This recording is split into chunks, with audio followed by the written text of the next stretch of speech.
إن كنتِ بتحبي المربى البيتي بطعمها الأصلي بدون مواد حافظة فالفيديو ده ليكِ. معانا هنا فراولة، بسم الله ما شاء الله، شايفين غسلاها وزي الفل. بس هابتدي أشيل الزرعة اللي فوق اللي هي بتديها شكل حلو أخضر مع أحمر كده، بتخلي الفراولاية شكلها جميل. أنا بقى باوريكم كده مبدئيا إن أنا هنعمل النهارده مربى فراولة بأسهل ما يكون.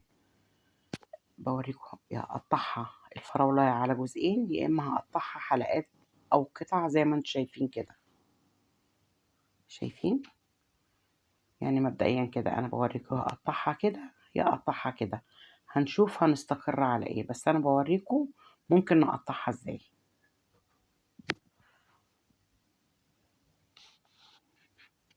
كده أنا خلاص شلت الزرع منها وشطفتها تاني وقطعتها، أو استقريت إن أنا هقطعها الفراولاية على 2.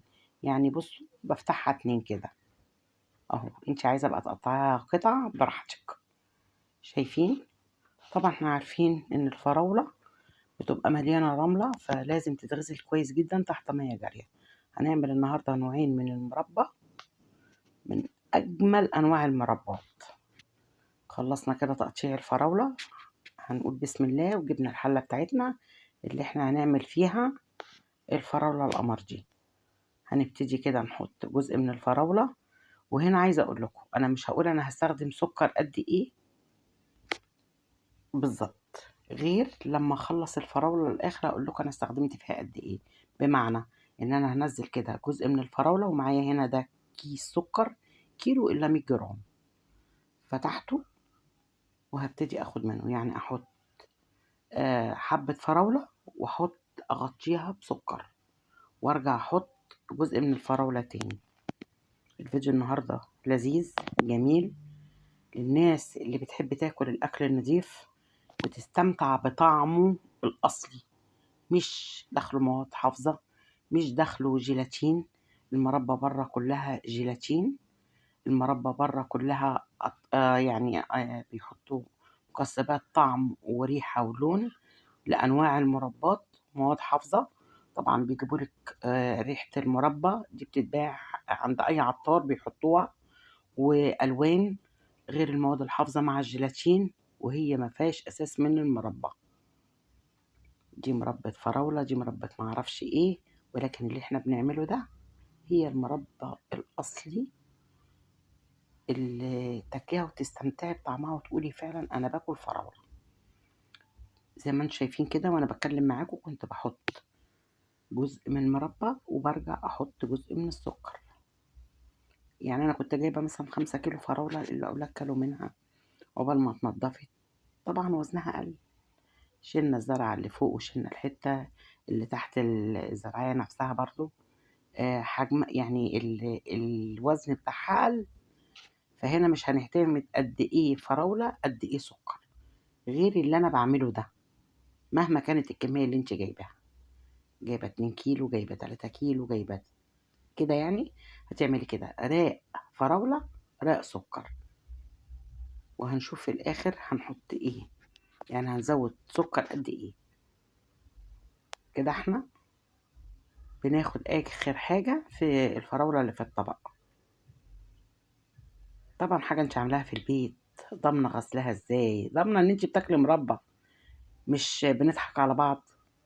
يعني انا كنت جايبة مربى من فترة كده الولاد جابوها، هتشوفوا البرطمان في الآخر بتراب، والله في الآخر فضيناها ورميناها، بس فضل البرطمان عشان يجي معاكم في الفيديو ده ان شاء الله تشوفوه. كده انا خلصت وحطيت باقي كيلو السكر اللي في الكيس. احنا قلنا ان الكيس دايما بيبقى كيلو الا 100 جرام. تمام. فتحت كيس تاني هاخد نصه زي ما انتم شايفين كده اهو، وهركن النص اللي هيبقى دوت لنوع المربى التاني اللي انا برضو هفتح له كيس سكر. شايفين؟ بأكد عليكم اهو خدت نص الكيس، يعني انا خدت كيس ونص على الفراولة. هنسيبها بقى تاخد وتدي بشكل ودي كده مع بعضها لحد السكر ده ما يدوب خالص، وهتفضل كده يا اما في التلاجة يا اما اغطيها واسيبها بره لتاني يوم لحد السكر ده ما هتشوفوها يبقى ايه في الاخر. ركننا كده مربى الفراولة وجينا هنا هنقول من احلى انواع المربات مع الفراولة التين. زي ما بيقولوا ولا عنب ولا تين الا انت يا جميل. فعلا التين من انواع المربات اللي بعد الفراولة بصراحة. زي ما انتم شايفين كده انا غسله كويس جدا، قطعت الحته اللي تحت ديت، وهنجيب الحله اللي هنعمل فيها مربى التين. النهارده هنعمل نوعين مربى، اولهم مربى الفراوله اللي احنا جهزناها مع بعض، وتاني حاجه مربى التين برضه هشقها 2 كده. هنعمل مربى التين النهارده صريحه ولا اروع ولا اجمل من اللي هتشوفوه في الاخر. مربى التين بمعنى مربى التين، يعني تاكلي تقولي انا باكل مربى التين، امال اللي انا بجيبه من بره ده ايه؟ لا ده مش مربى نهائي، ده جيلاتين ومكسبات طعم وريحه وحاجات كده يعني. يلا الله يسهل لعباده. شوفوا بقى الفيديو للاخر وان شاء الله ينول اعجابكم، وما تنسوش بقى الاشتراك على اليوتيوب وعلى صفحتي على الفيسبوك على الانستجرام وعلى التيك توك، وإن شاء الله تكون سنة طيبة علينا جميعا. كل سنة وانتم طيبين. زي ما انتوا واخدين بالكم كده ان انا بقطع، وبعد ما بخلص باخد رق سكر، ده تاني كيلو سكر انا افتحه اهو. يعني الحلة هتاخد او كمية المربى بتاعت التين هتاخد زي كمية مربى الفراولة بالظبط اهو. بصوا انتوا هتقولوا كده ان الكمية كبيرة، كل ده بيهبط اصلا اهو. بصوا بنوزع السكر كده لحد بقى ايه. السكر ده في الاخر مش هتلاقوا له اساس من الصحة غير يعني المذاق بتاع السكر بس. هتبصوا تلاقوا كده بقى سائل، وهوريهولكوا في مهوقات ان شاء الله. هنا طبعا وانا بعمل المربى بتاعت التين انا حبيت اشيل حبة تين للاولاد، هما كانوا كلوا منه، قلت كده كفايه في الحله كده ده هيهبط. كنت هشيل لهم الحبه دول، فقالوا لي لا يا ماما احنا عايزين زوجي مربى. فطبعا كده الحله استكفت، كل ده هيهبط كان يعني مش انا مش عارفه انا بعمل ايه، لا كان هيهبط زي ما هتشوفوه في الاخر في نفس الحله دي. اهم حاجه بصوا الحله تكون قاعدتها تخينه يعني عشان المربى بتاخد وقت على النار وما تتلسعش معاكي. فانا جبت حله تانية وقلبتها زي ما انتم شايفين كده. انا كنت فاكره ان هم هياكلوها فقالوا لي لا زوجي مربى يا ماما. ونفسي هنا هزود كمية السكر، يعني برضو خد كيس ونص سكر، وهتطلع على التلاجة او هنسيبها بره الدنيا ساقعة يوم بحاله لحد السكر ده ما يدوب، وهنشوف مع بعض. خلاص راحوا للتلاجة لحالهم كده. انا جبت ليمونة للحلتين، حلة الفراولة وحلة التين.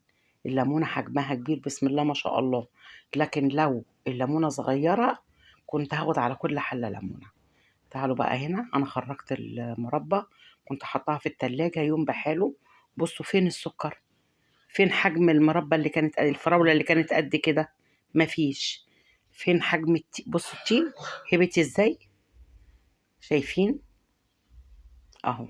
بصوا بسم الله ما شاء الله هبتت ازاي الحلة، كل ده هبط وبقى السكر عبارة عن سائل مش اكتر. هناخد الحلتين القمر دول وهنطلع بيهم على النار. حطيناهم على النار، طبعا النار هنا عالية لحد ما نبتدي بقى نشوف كده ايه. كل ما تخش في السوا هيظهر لنا الريم اللي بيبان فوق الوش. طبعا شوفي بقى بتسوي في البيت في نفس الوقت مربى فراولة ومربى تين. شوف الريحة اللي بتبقى في الشقة عاملة ازاي. واخدين بالكم بيبتدي بنقول عليه ريم بيبان هنا وهنا. طبعا انا المعلقة اللي حطاها الخشب هنا غير هنا، وبرضو المعلقة اللي هشيل بيها الريم هنا غير هنا، عشان الطعمين مختلفين نهائي. بقدر الإمكان هنحاول نشيل الريم زي ما انتوا شايفين كده بقدر المستطاع، لانك انت لو سبتي كمية كبيرة منه في الاخر هتلاقي بياض كده في المربى نفسها، فحاولي بقدر الامكان تشيليه. طبعا هنا مربة الفراولة بتطلع الريم الابيض دوت اكتر من مربة التين، وانتوا هتاخدوا بالكم من الموضوع ده. ما بتاخدش اي وقت، ما بتاخدش اي مجهود، واحنا اللي بنستصعب الامور. فسهلي على نفسك امورك كده واعملي للاولاد او لنفسك يا ستي الحاجات دي في البيت، هتاكلي مذاق ما فيش بعده اي كلام. وهتعرفي الفرق بين الجيلاتين اللي انت بتجيبيه من بره، مكسبات الطعم واللون والريحة، وتعرفي فعلا ان دي مش مربى، اننا هنا بيضحكوا علينا. دي المربى الاصلي اللي انت تعمليها في البيت بايديكي، وتكوني ضامنه ان انت بتاكلي حاجه نظيفه. خدوا بالكم كده، انا معليه النار وواقفه مباشره المربى عشان بتفور. يعني انا ما اتحركتش من قدام الحلتين دول، شغاله عليهم في نفس الوقت. بشيل الريم من هنا ومن هنا زي ما انتوا شايفين كده. بصوا اهو، كل مدى بيظهر الريم اللي في الفراولة وبشيله. يعني المعلقة اللي بحطها هنا برضو ما بحطهاش هنا. خدوا بالكم، عاملة هنا معلقة وطبق وهنا معلقة وطبق. بصوا التين بيطلع ريم أقل، يعني هو انت مش هتشيليه كله، بس يعني جزء كبير جدا منه لازم تشيليه بقدر المستطاع يعني. بصوا شايفين مربة الفراولة سردت ريم كتير جدا وشلت أغلبيته كده تمام. احنا بنقلب هنا وهنا اهو. معلش بقى الأولاد بيكحوا، دور البرد شادد في البيت كله، ربنا يعافيهم يا رب. الريحة قلبة الدنيا في البيت كله والله. المربى بتاعة الفراولة يعني أقول لكم هي ريحتها فعلا أشد من التين، بس التين كمان مذاقه عالي في الأكل. بصوا أنا وطيت على مربى الفراولة ووطيت على مربى التين، وهنيجي هنا هنعصر بالعصارة. لأ، ليه لأ؟ عشان الليمونة حجمها كبير، صوابعك بقوة ايديكي كده. بصوا المية اللي نزلت من نص الليمونة أشد. العصارة هتضربي ضربة كده تنزلك حبة وشكرا، لكن شايفين ما خليتش في الجلدة بتاعت الليمونة حاجة أنا. فطبعا أنا حاطة المصفى برضو عشان خاطر إيه، بذرة أي حاجة ما تنزلش هنا، لأن ساعات بنشيل البذر اللي فوق وبيبقى فيه بذر مش ظاهر تحت. كده احنا خدنا نص هنا ونص هنا، وكده هنا بقى أنا إيه هديت على المربى تاخد وتدي بشكل ودي كده مع بعضها لحد ما قوامها اقول عليه انا تمام. تعالوا هنا بقى على مربى التين. بصوا بسم الله ما شاء الله، القوام بتاعها رائع جدا اهو. بسم الله ما شاء الله. انتوا عارفين بقى مربى التين، بصوا بشاور لكم البذور اللي بتبقى جوه التينيه دي، اللي لما بتيجي تحت اسناننا بنبقى فرحانين او بطعمها. ظهر لكم يعني ايه، ظهرت على الحله نفسها اهي كده. فكده المربتين استووا معايا ونزلتهم وما اجمل. شوفوا بقى هالجمال، مربى الفراوله بترقص قدامكم اهي. في بعد كده كلام، وادي مربى التين. بسم الله ما شاء الله. يا بلح اسود، ايه ده يا جماعه؟ اللهم صل على النبي. بسم الله ما شاء الله، تسلم ايديا والله، وايد اللي هينفذ الوصفتين دول بعدي. بسم الله ما شاء الله مربى بيتي. شوفوا لي هالجمال، شايفين القوام؟ بسم الله ما شاء الله. شوفوا بقى الحله كانت مليانه قد ايه مربى الفراوله، شوفوا قلت قد ايه. شوفوا بقى الحله برضو اللي كان فيها مربى التين قلت قد ايه. طبعا استنيت لما بردت خالص. تعالوا بقى نشوف قبل ما نعبيها ايه الأطعمة اللي ممكن ناكلها مع مربى التين. مربى التين بيتاكل معاها زبدة. أنا يمكن عاملة فيديو قديم لمربى التين، لو رجعتوا لتحت خالص هتلاقوه، وقلت مربى التين يعني زبدة. طبعا شايفين انتوا تناسق الألوان نفسها كمان، مش الطعم كمان. مربى الفراولة بيتاكل معاها ايه، قشطة. شايفين قشطة كده بيضة لون قلوبكم. بسم الله ما شاء الله. ناخد بقى ونشوف برضو تناسق الألوان هنا. شايفين المربى عاملة ازاي؟ شايفين لونها؟ بسم الله ما شاء الله. مربى فراولة يعني قشطة، مربى تين يعني زبدة. الناس الذواقة هتقول إن كلام هالة صح. بسم الله ما شاء الله. كده نيجي بقى ايه، نشوف الجمال ده هنغرفه أو هنعبيه في ايه. شايفين القوام؟ بسم الله ما شاء الله. شوفوا الحلة بقى كانت قد ايه والعلبة كان قد ايه. خطوات سهلة وبسيطة ومفيش أسهل من كده. شايفين بقى القوام بتاع مربى الفراولة؟ بسم الله ما شاء الله. اتشجعي بقى، والنوعين موجودين في السوق، وهاتي واعملي. بسم الله ما شاء الله. طبعا انا معايا العلب دي اهي، علب تلاجة بلاستيك. طبعا حاجة بلاستيك هنحط فيها حاجة سخنة ما ينفعش. وده البرطمان اللي قلت لكم عليه اللي كان الاولاد جايبينه بتاع المربى اللي رميناها. بصوا بسم الله ما شاء الله. ما ينفعش نحط حاجة سخنة في حاجة بلاستيك. طبعا استنيت لما المربى بردت نهائي عشان أعبيها. بصوا شايفين القوام؟ بسم الله ما شاء الله. اللون، الطعم، ايه الجمال ده بجد. تسلم ايديا. انا بعمل لكم زوم اهو على العلبة نفسها عشان تشوفوا. شايفين القوام؟ يا بلح اسود. ايه الجمال ده. تسلم ايديا والله. قسما بالله جربوها، رهيبة رهيبة. في سندوتش كده بقى ايه مع حتة زبدة، ولا اجمل من كده. شايفين الجمال؟ تتحدث عن نفسها، مش محتاجة ان انا اتكلم عنها كتير. الفيديو ممكن يكون طويل بس يستاهل. شايفين؟ بسم الله ما شاء الله. تعالوا بقى نعبي مربى الفراولة. قمر. طبعا احنا عارفين دايما ان الفراولة بالطبيعي كده ليها ريحة مميزة، وانت بقى بتطبخيها كمربى على النار. آه، ليها ريحة تشد قوي في البيت. يعني اللي بيعمل مربى فراولة بيبقى عارف الكلام اللي انا بقوله ده. بسم الله ما شاء الله. شايفين؟ قمر قمر قمر. جربيها بقى كده ايه مع حتة قشطة. حوشي قشطة اللبن زي ما انا كنت محوشاها كده. لما عرفت ان انا هعمل مربى بقيت احوشها اخبيها منهم، بس نفعتهم.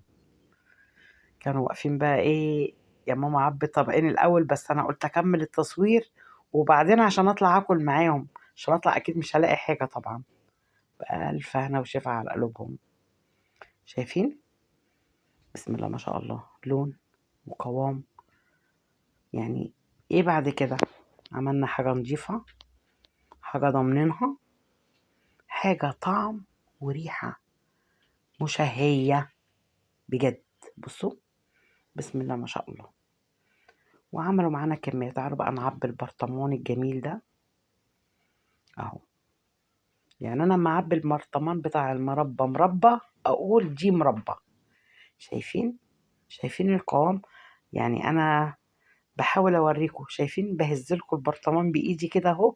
شايفين قوامها؟ كل ما بتبرد وتخش التلاجة بقى قوامها يبقى اشد كده. خلاص بصوا الحلة مفيش حاجة لازقة معانا. ادي مربى الفراولة. بصوا مفيش اي حاجة لازقة، عملناها بتكنيك على الهادي. شايفين؟ وادي مربى التين مفيش حاجة لازقة معانا، كل حاجة كده بالعقل وعلى الهادي حلوة. شايفين؟ بسم الله ما شاء الله.